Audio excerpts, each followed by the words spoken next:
sisi hata wale ambao tulivunjika kitambo hatujatosheka na ile benefit yenye tunapatiwa na serikali. Kwa hivyo hatutaki competition, hatutaki watu wengine watu join, so we appeal to those not to go for maandamano. And you know, as I told you, as a Maasai, for me maandamano, you know, I cannot support, because especially when the issue of kuweka sufuria kwa kichwa. Unajua kichwa na sufuria imebakisha kuni ikuwe supu. Sasa mimi siwezi support kitu kama hiyo. Kuna but courtesy of the surgery that undertook here, I can now walk upright, even though with a swag. But it is okay, and so many have benefited. So far, they have performed more than 400,000 corrective surgeries across East Africa and even some part of Africa. We are here to raise funds because the list is quite huge, and that there are people who are waiting. There have been elective surgeries that have been planned, yet there may not be funds to be able to fund those corrective surgeries. So today, our executive director have led us in a walk so that we can raise awareness and also appeal for assistance. So far, you know, persons with disability in this country don't pay taxes. The aim of that was for them to be able to use the taxes that they were supposed to pay to buy assistive devices. Also, we exempt all equipments that are supposed to be used by persons with disability, but due process have to be followed. Sometimes our officers are not doing due diligence. Some people want to corrupt the system so that they import vehicles in containers and claim that they are assistive devices, probably put a few wheelchairs and masquerade as their assistive devices. So due diligence must be followed, but in our disability charter with the UDA, which is now the ruling party, we agreed that all equipments that are supposed to be used by persons with disability should be exempted.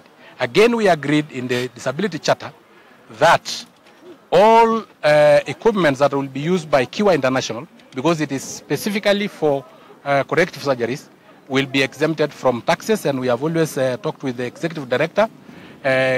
She have gone to the treasury, and some have been exempted, some have not been exempted, but we are in the process to make sure that they are exempted.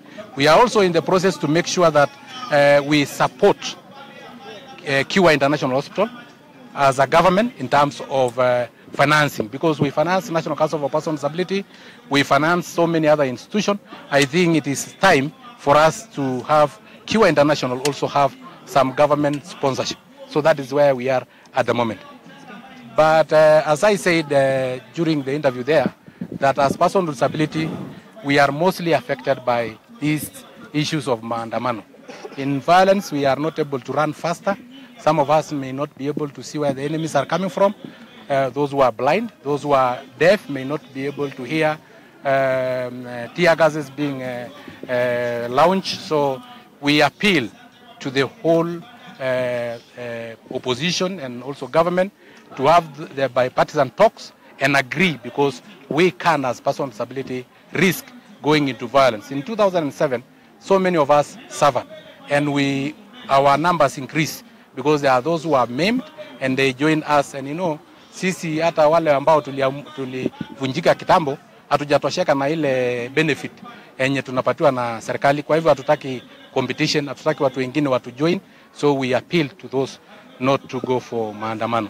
And you know, as I told you, as a Maasai, for me, maandamano, you know, I cannot support, because especially when the issue of kuweka sufuria kwa kichwa. Unajua kichwa na sufuria imebakisha kuni ikuwe supu. Sasa mimi siwezi support kitu kama hiyo. Kuna tetezi kuwa kuna makundi ambayo yanataka kuingizwa kwa hiyo bipartisan. Labda maoni yako ni yapi? Kanisa inasema ingizwe, human rights hao wote wanasema wakubalishwe pia kuingia katika maongeo hapa. Article 1 of our constitution. The sovereignty of this country lies with the citizen. They delegated that sovereignty to their elected leaders. So already our leaders have the delegated powers from churches because they are voters, from all regions because they voted, from all tribes because every tribe in this country voted, and they elected those leaders. And through an election, you have delegated your individual power to that individual you have elected as an MCA, as a member of parliament, as a president, and so on. So they can go and have bipartisan talks on our behalf, because we have already delegated our powers. The other time that we will delegate powers is 2027. So if you don't trust the members of parliament who are currently in parliament to represent you in bipartisan talks, please wait for 2027, elect those you trust. Because that is our constitution.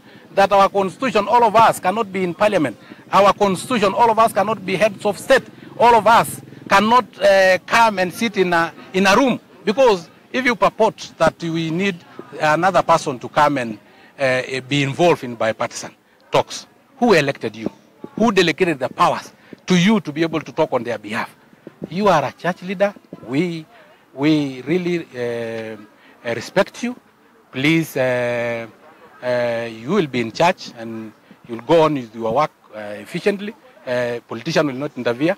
You are a professor, go to the lecture hall, continue lecturing and tell them that some of these MPs need to be voted out in 2027. But meanwhile, they are the ones that power of the people have been delegated to, and they are supposed to hold the bipartisan talks on our behalf. Do you have people in mind maybe who you're looking forward to work with, especially in leadership? Maybe you're looking forward to work with them to support you? In person with disability? Yes. Yeah, of course. Like now, today we had Anne Mratha, who was here. She have worked with us. She also have a kitty in National Government Affirmative Action Fund. So we are looking upon all women representatives, because they have NGAF, all those who have CDF, to be able to support at least one child or two to be brought to Kichwani International for corrective surgeries. We appeal to national government and even county government that whenever you have that kitty for bursary and for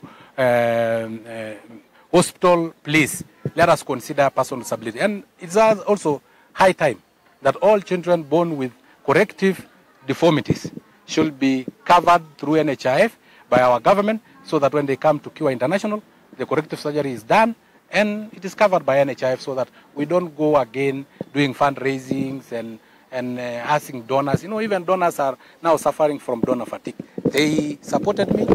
It is donors that supported me when corrective surgery was done on me. So I don't think up to for 40 years, they are still willing to continue supporting. They are also suffering from donor fatigue. The government should come in. It is now a stable government. It should come in. Maybe in terms of statistics, maybe you paint the picture nationally of those living with disability, and what do you say regarding activity like this for today? Maybe in terms of trying to mobilize funds. Yes, like those who need corrective surgery in Kenya are close to 500,000. That is 500,000. Those who, with corrective surgery, they will no longer be person with disability and they will not compete with us in the little benefit that are given by the government to us. So surely it's a huge number, and currently it is either courtesy of donors, it is either parents, fundraising, and so on. So I think the government should actually come in. And I've told you that the government can come in very many ways. One, NHIF cover. We are giving severely disabled persons an NHIF cover through the government. So I think also those who need corrective surgery, so that at the end of the day, they will not be liability to the government. Imagine a person who, when corrective surgery is performed, will no longer need crutches, will no longer need that bursary, because he's no longer a person with disability. So eventually, it will even be cheaper for the government just to pay this one off as a corrective surgery. And again, I've said we can also approach this in terms of CDF, National Government Affirmative Action Fund, National Council for Persons with Disability Fund. You know, the government have a lot of funds, county government funds, so that if every county government allocate 20 million for corrective surgery, you know, that is enough money to be able to cover majority of those children who are needy and need corrective surgery.